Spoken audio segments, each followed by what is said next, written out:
Alors, on va terminer la fessée de ce chrétien. Dans les mêmes hadiths de Bukhari, dans certains hadiths rapportés par Bukhari, Bukhari nous met, c'est-à-dire met le prophète en situation d'écrit, en situation de lecture. Et là, je peux prendre par exemple Bukhari, le volume 7, le 62, le numéro 8, qui nous rapporte que le prophète a rédigé lui-même le contrat de mariage entre lui et sa femme préférée, Aïcha. Tu mens. Alors on se pose la question, comment le prophète pouvait-il rédiger un contrat de mariage si celui-ci ne savait pas lire? Alors on se pose la question, comment le prophète pouvait-il rédiger un contrat de mariage si celui-ci ne savait pas lire? C'est trop nul. Tactiquement, techniquement, c'est trop nul. Alors, déjà, il faut savoir que notre cher ami Céleste, quand il dit qu'il est allé en Algérie, en fait, son Algérie, c'est Google, en fait. C'est juste Google qui est son Algérie. Tout ce qu'il raconte, ce n'est que des copier-coller des sites islamophobes et islamo-ignorants. Par exemple, le sujet qu'il aborde sur l'illettrisme du prophète, alayhi salatu wassalam, c'est juste un copier-coller de deux sites islamo-ignorants, dont le premier s'intitule jésusislam.fr et le second, c'est Al-Hassanain. En fait, rien ne vient de sa propre tête. Alors, il dit que le prophète alayhi salatu wassalam a écrit son contrat de mariage avec Aïcha radiallahu anha. C'est ça en fait le problème des islamo-ignorants. Ils copient des choses qui sont racontées par des gens sans vérifier au préalable si ce que ces derniers ont avancé est vrai ou faux. Effectivement, dans le site islamo-ignorant, jésusislam.fr, l'auteur du site a effectivement écrit,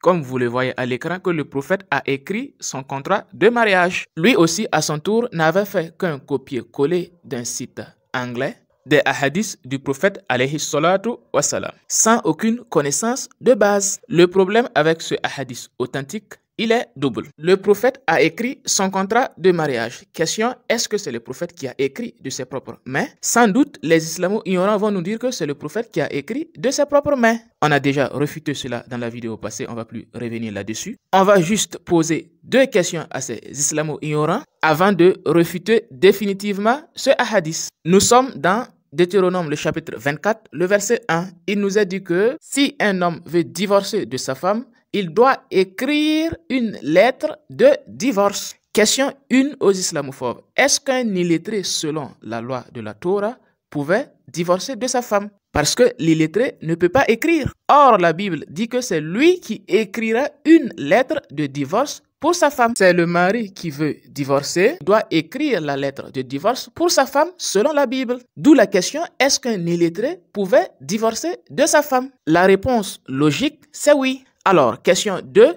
qui écrira cette lettre de divorce pour l'illettré? Question 3, si l'illettré amène la lettre de divorce chez sa femme ou auprès de sa femme, selon la Torah, selon le Dieu de la Torah, c'est le mari illettré qui a écrit une lettre de divorce pour sa femme. Et même si un historien veut rapporter l'histoire, il n'a pas besoin de dire que c'est le voisin qui a écrit la lettre pour le mari. Non, il dira tout simplement que le mari a écrit une lettre de divorce pour sa femme, à condition qu'il veuille mettre en exergue l'illettrisme du mari. C'est ce qui se produit avec les hadiths du prophète en fait. Les rapporteurs ou les historiens ne sont pas obligés de répéter à tout moment que c'est un tel qui a écrit, c'est un tel qui a écrit. Non, on peut aller directement tout droit au but. Donc, déjà, vos propres Bibles vous refutent et vous expliquent les hadiths du prophète Mohammed alayhi salatu wassalam. Sinon, vous êtes obligé de reconnaître que selon la Torah, un illettré ne pouvait pas divorcer, ce qui est archi faux. Ça, c'est un. Deuxièmement, en citant ce hadith, Monsieur Céleste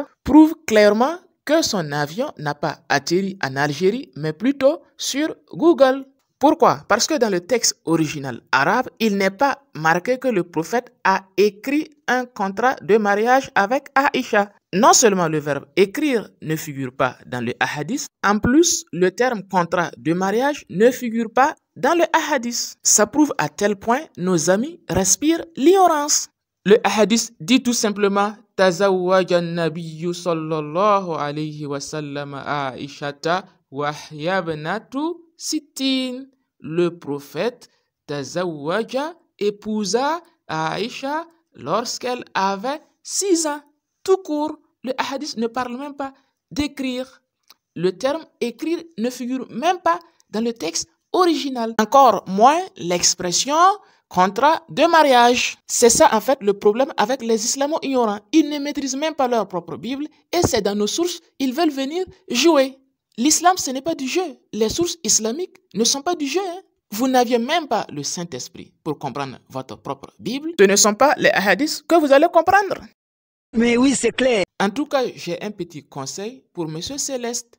Je lui propose de payer un billet sur Google pour repartir en Algérie étudier parce que là, c'est trop nul. C'est trop nul. C'est trop nul. Tactiquement, techniquement, c'est trop nul. Bon, regardez, Monsieur Céleste dit que le prophète a écrit le contrat de mariage avec Aïcha. Or, dans le texte original, le terme écrire n'existe pas, le terme contrat de mariage n'existe pas. Et lui, il utilise une telle traduction pour dire que le prophète savait lire et écrire. De vous à moi, je vais appeler ça quoi? De la malhonnêteté? De l'ignorance? Ou quoi? Choisissez pour moi. De passage, pour ceux qui n'aiment pas les étiquettes, vous allez vraiment m'excuser beaucoup. Franchement, je ne peux pas monter une vidéo sans les étiquettes. Telles que tu es ignorant, tu mens, tu es nul. Je ne peux pas me passer de ça quoi. C'est peut-être parce que je lis trop la Bible que j'ai été contaminé par la sunna du Jésus biblique qui étiquetait certains des serpents, d'autres des races de vipères, d'autres des renards. Donc, il faut me comprendre quoi.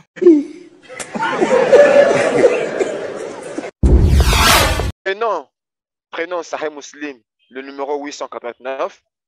D'après Saïd ibn Jubair, Ibn Abbas dit, le jeudi, ce qu'est le jeudi, il s'est mis à pleurer si fort que ses larmes mouillaient les cailloux du sol. Je lui dis, ô Ibn Abbas, qu'en est-il du jeudi? C'est le jeudi, reprit-il, où les souffrances de l'envoyé de Dieu, paix et bénédiction sur lui, devinrent plus vives. Ce qui le poussa à dire, qu'on m'apporte de quoi écrire, afin que je mette par écrit ce qui est dans l'avenir, vous préservera de l'horreur.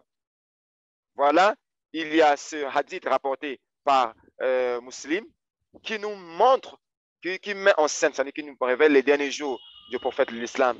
C'est-à-dire, après que celui-ci ait été empoisonné selon les traditions islamiques, qui rapporte que le prophète a dit, qu'on m'apporte de quoi écrire, afin que je mette sur écrit.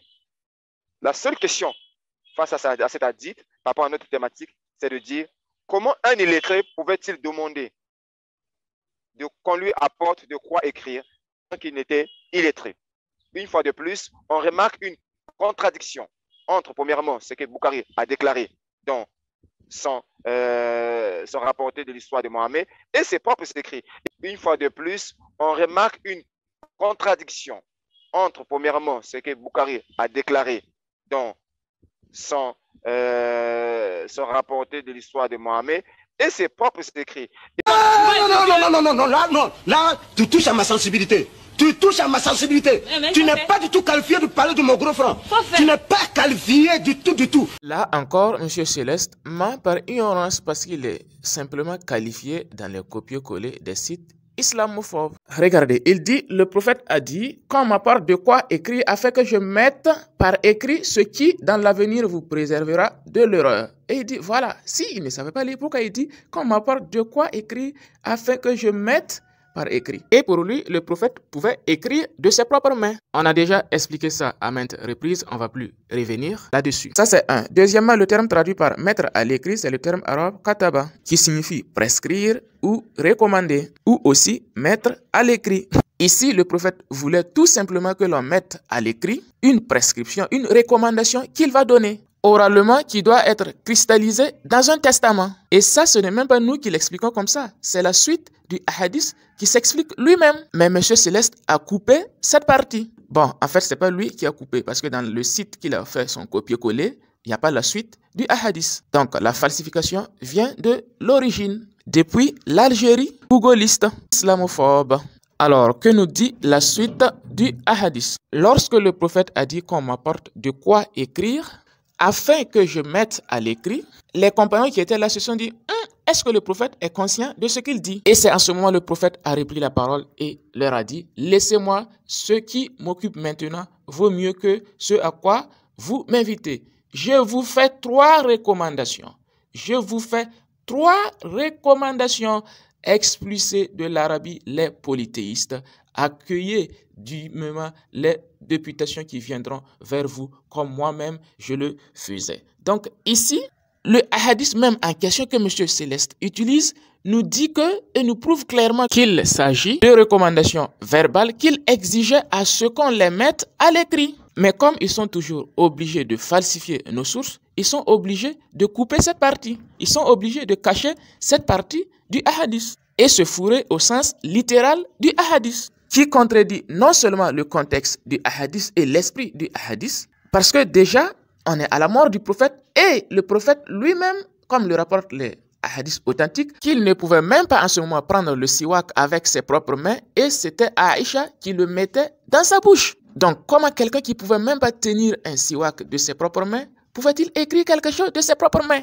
Arrêtez de falsifier nos sources. Ça, c'est un. Deuxièmement, c'est le terme arabe kataba qui est utilisé, qui signifie tout simplement des recommandations, donner des recommandations orales. Et c'est le même mot qui est utilisé dans la sourate 2, le verset 216, où Dieu nous dit « Le combat vous a été prescrit alors qu'il vous est désagréable ». La prescription ici, kataba, signifie tout simplement la recommandation. Et 3, le hadith prouve clairement que ce sont des recommandations orales que le prophète a données et non une inscription écrite de ses propres mains. Le prophète exigeait tout simplement dans ce hadith que l'on mette à l'écrit les recommandations qu'il allait donner, qu'il allait promulguer, compte tenu de leur importance. C'est tout simple. Arrêtez de falsifier nos sources, arrêtez de camoufler nos sources.